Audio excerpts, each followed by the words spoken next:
Right, back live with you tonight and in focus. The steel and engineering industry in Southern Africa met President Cyril Ramaphosa earlier today. Discussion focused on energy, railways, ports, roads, crime and corruption. Tafadzwa Chubanguza, Chief Operations Officer, Steel and Engineering Industry in Southern Africa, joins us now and to take us through the conversation at the head with the President. Tafadzwa, good to have you. Thank you very much for your time.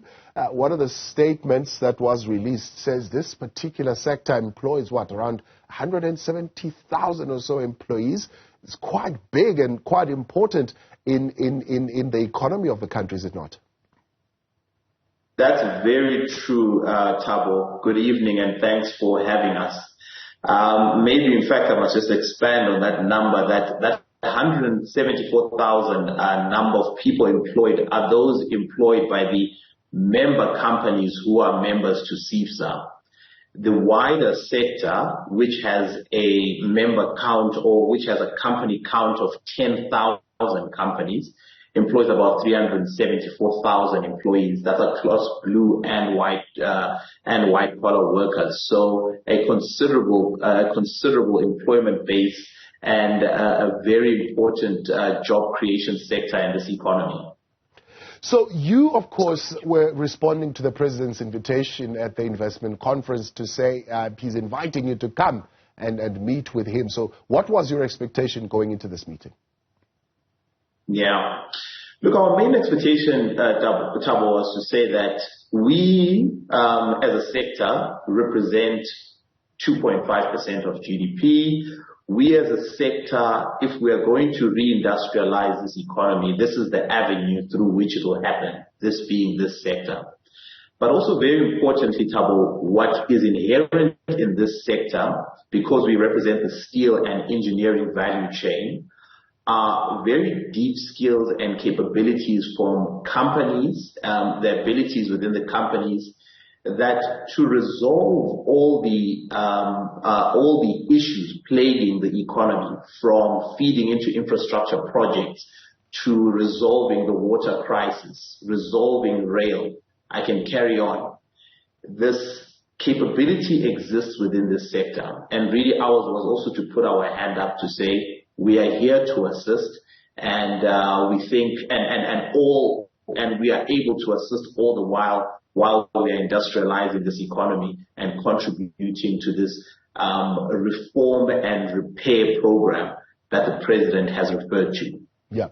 So, I mean, as you mentioned, member partners being part of Seifsa, so we're talking here where you are both customers, but also you're also major partners. You know, if you're talking mining, if you're talking automotive, you're talking assemblers, and so on and so forth. So, if you do well, it means the economy of South Africa broadly does well. What did you highlight to the President? Except, of course, we can't discount the energy question. It's a big question. But what did you highlight to him as major challenges that need to be addressed? All right. So what we properly did, what we purposely did, is the word I'm looking for. What we purposely did was to steer away from what he knows. So he knows the energy crisis is extremely damaging to this economy and to this sector, right?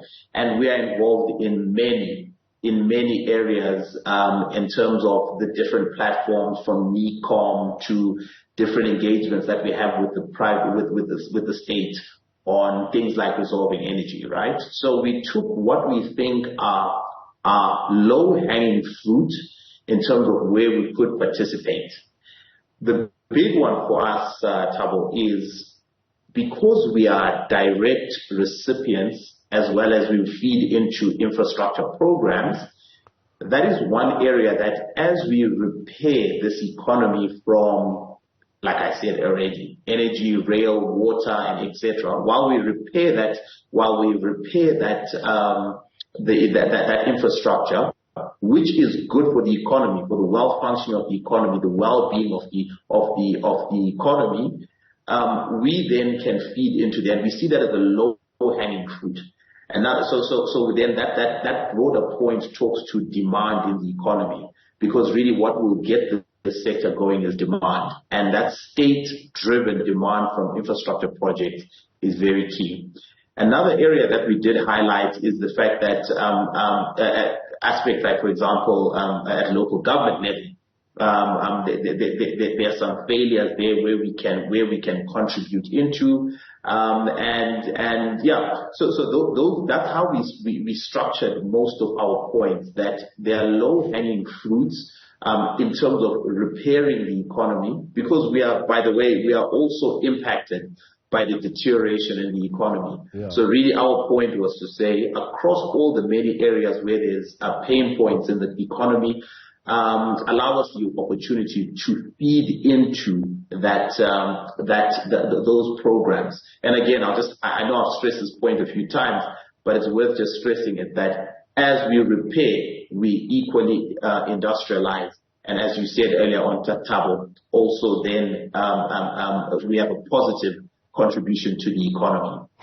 This infrastructure question also, I suppose, also leads to the conversation around crime and corruption, because the last time I had the conversation with Seifsa as well, we were highlighting this issue of these cartels, or so to speak, which delay these infrastructure projects because of the backhand that they want, and so on, extortion and so on that goes on in the. Did this come up strongly in your conversation with the president as a challenge that government is looking at and wanting to deal with? Look, not as an explicit conversation, because so not as an explicit conversation in today's discussions, because we know what has happened in the past, right?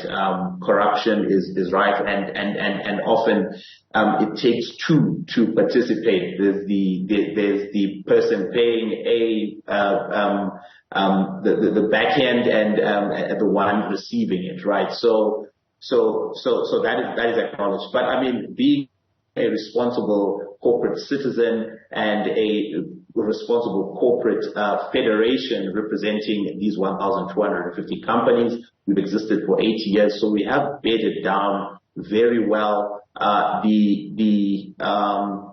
not so much policing, but the culture that we then drive through our membership in terms of our pacts that we have with our members.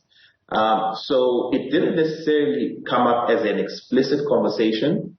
And also, I don't think if we can increase the policing and as well as encouraging good corporate citizens, I don't think that's what should stop infrastructure spend taking off.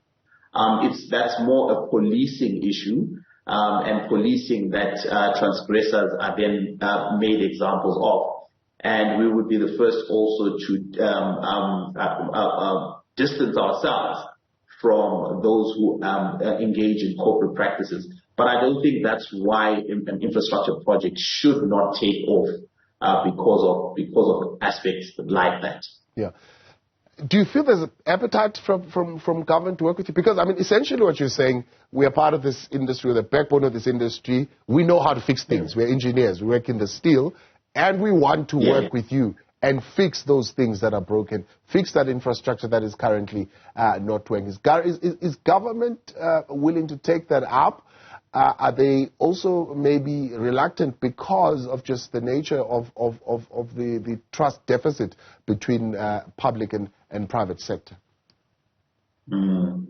You know, it was interesting that a point that was made today, and you can call it a side point, but repairing that trust deficit or bringing us together requires constant engagement. And that's how we view this. In fact, we view this as the first conversation of many to come.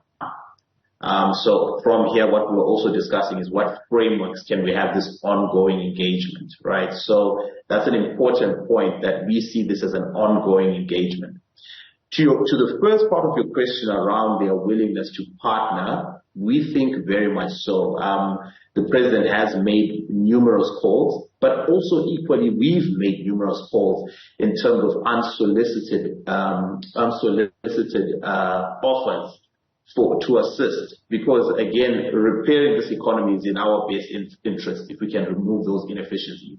So today was something of a historic moment, in fact, because in the 8 years of the existence of the organization that I am associated with, was the first time we met a sitting president. So there was something of a historic moment today. He was also flanked by about quite a considerable group of ministers, mainly from the economic cluster. So the point really is that we have opened the door. There's that meeting of the mind that to make this work, we need to partner. And I think the appetite is definitely there from the state side, and it's historically been there from our side as well. So we're very encouraged by the opening of this door and what it will yield. And, well, others are saying, I hope this will not result into another panel or another task team in the presidency to look into how you open access. But it actually came up with some key milestones that would need to be achieved going forward. Yeah. I think I saw that comment as well. Look, for us, that's why I particularly said what we went to present were what we see are low-hanging fruits. And in doing so, we think that's where we can unlock considerable amount of value in the shorter term. And that's how we want to approach it. I think it's worth mentioning that to the extent that we've started this engagement, the alternative is to sit on our hands and say we'll wait for government to do their part. And we only meet at investment conferences where we are there for that event. But what this, like a session like today does allow us to do, is to unpack in a bit more detail, and we took decision makers to that meeting from our side at least, and equally there were decision makers across the table, where we say, here are low-hanging fruits, you have our offer to assist, and we want to assist, and given the recipe of those three aspects, there's no reason why it should just turn into another commission of dialogue. Maybe I can call it that. So we're quite encouraged, Tom. We appreciate your time. Thank you very much for coming on tonight. That's Tafadzwa Chubanguza, Chief Operation Officer, Steel and Engineering Industry in Southern Africa, following that meeting and engagement with the President.